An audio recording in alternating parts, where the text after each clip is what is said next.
Pakistan has no locus standi to comment on India's affairs. We have repeatedly called upon it to vacate the Indian territories under its illegal and forcible occupation with immediate effect. और इसके लिए जो आप देख रहे हैं जो मामलात बने हुए हैं, तो ऐसे में अवाम जो है बहुत ज़्यादा परेशान है। अवाम बहुत ज़्यादा एक तशवीश पाई जाती है अवाम में कि होगा क्या आगे। ये देखें कि एक तरफ वो अपनी सॉफ्ट पावर में भी नंबर 1 पे जा रहे हैं, ऑस्कर विन कर रहे हैं। वो हार्ड पावर में जब आता है तो they are also winning. So hard power is कि वो दुनिया के लार्जेस्ट इम्पोर्टर हैं और उधर ऑस्कर में भी उन्होंने नाम जो बना लिया। So that's where the nation is going and here it is Pakistan, जो कि सुबह दोपहर शाम जिन्होंने पंजाबी कहते ना फाड़ लो हो रही है, लड़ाई हो रही है, मार कुटाई हो रही है। कि अभी तो बहुत ज़्यादा अदम इस्तेहकाम हमें नज़र आ रहा है। आए दिन कभी दफ़ा 144 है, कभी एहतजाज है।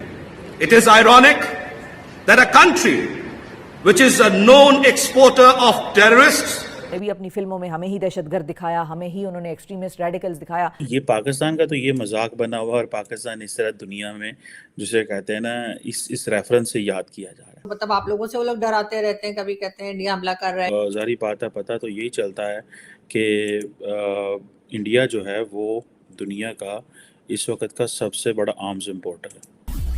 नमस्ते दोस्तों, जय हिंद। हिंदुस्तान स्पेशल में आपका स्वागत है दोस्तों। बहरीन में अंतर संसदीय संघ की 146 बैठक में भारत के प्रतिनिधि सांसद सस्मित पात्रा ने पाकिस्तान को आड़े हाथों लिया। उन्होंने कहा कि पाकिस्तान का इस मंच पर जम्मू कश्मीर के बारे में बोलना हम स्वीकार नहीं करेंगे। पात्रा ने कहा यह दुर्भाग्यपूर्ण है कि पाकिस्तान ने एक बार फिर इस मंच का गलत इस्तेमाल कर जम्मू कश्मीर का जिक्र किया। यह बिल्कुल स्वीकार्य नहीं है। यह भारत का अभिन्न अंग है और हमेशा रहेगा। इसे किसी भी देश की तरफ से की गई भाषणबाजी और प्रोपेगेंडा के जरिए खारिज नहीं किया जा सकता। सस्मित पात्रा ने एक वीडियो ट्वीट किया जिसमें वो कह रहे हैं कि पाकिस्तान के पास कोई अधिकार नहीं कि वह भारत के आंतरिक मामलों पर बोल सके। हमने लगातार ये बात कही है कि वह गैर कानूनी और जबरन कब्जाए गए भारतीय क्षेत्र को तुरंत खाली करे। उन्होंने आगे कहा कि यह विडंबना है कि जो देश सीमा पार से आतंकवादी वारदातों को अंजाम देने के लिए जाना जाता है या जम्मू कश्मीर में अटैक करवाने के लिए जिम्मेदार है, वो मानवाधिकार और बड़ी बड़ी बातें कर रहा है। Union territories of Jammu and Kashmir and Ladakh have been and will always remain an integral and inalienable part of India. No amount of rhetoric and propaganda from any country can override this fact. Pakistan has no locus standi to comment on India's affairs. We have repeatedly called upon it to vacate the Indian territories under its illegal and forcible occupation with immediate effect.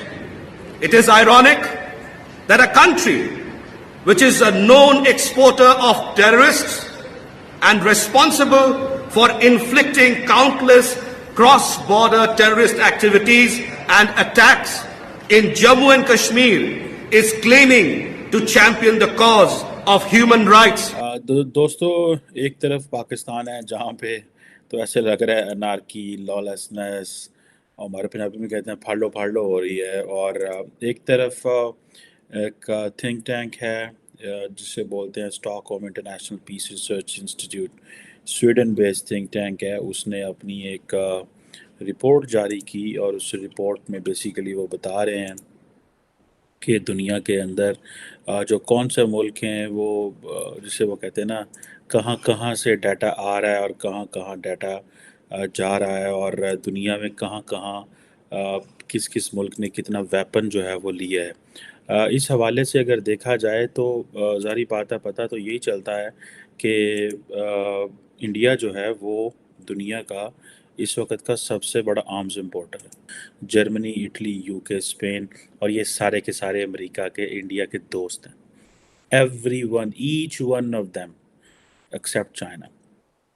अब ये देखें आप कि India को अगर आप देखें उस सेंस में, तो इंडिया जो है वो 2018 से लेके 22 तक का ये जो आर्म्स इंपोर्ट का जो ग्लोबल शेयर है अगर उसमें देखें तो इंडिया ने दुनिया का 11% असला खरीदा।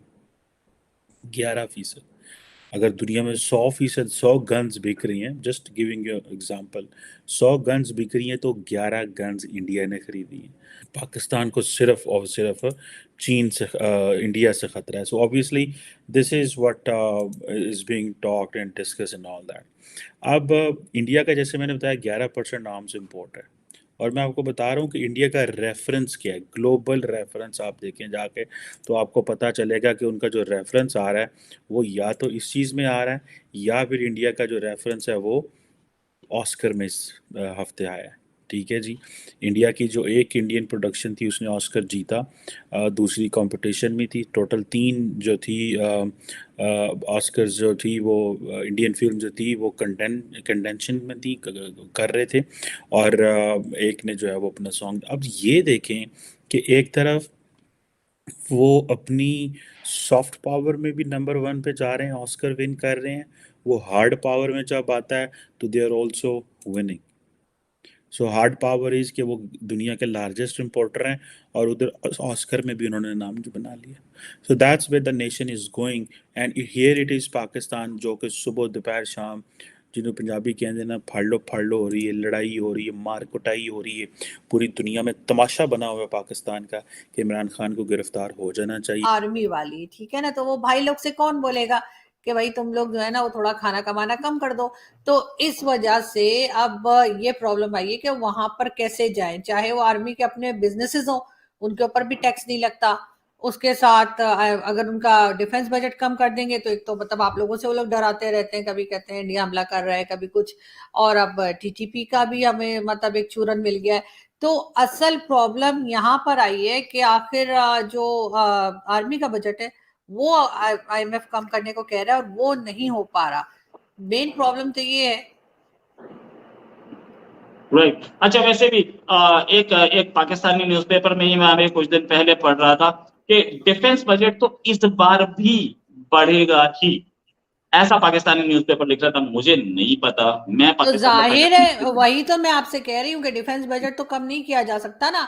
हमारा जो डिफेंस बजट जो लोग लेते हैं उन्होंने तो यही कहना है कि हमें डिफेंस बजट की जरूरत है, उसको तो बल्कि बढ़ाया जाए, क्योंकि तो हमें तो हर तरफ से खतरा है, हमें उधर से टीटीपी से भी खतरा है और इधर से भारत का भी बार बार कहा जाता है। तो इस वजह से कोई ना कोई तरीका इस्तेमाल करके डिफेंस बजट को तो रोका जाएगा बल्कि बढ़वाया जाएगा, लेकिन आईएमएफ कह रहा है कम कीजिए। तो अब ये वाला इशू जो है वो गवर्नमेंट से हैंडल नहीं हो रहा। गवर्नमेंट से हैंडल नहीं हो रहा, सही बात। तो क्या क्या सूरत हाल है? वैसे तो मुझे आईएमएफ की जो कंडीशंस देखी उसमें बिजली की प्राइसेस ऊपर हुई हैं, पेट्रोल प्राइसेस ऊपर हुई हैं, और अब तो डॉलर उस लेवल पे पहुंच गया, शायद 300 के आसपास पहुंच चुका है। 283 है। 283।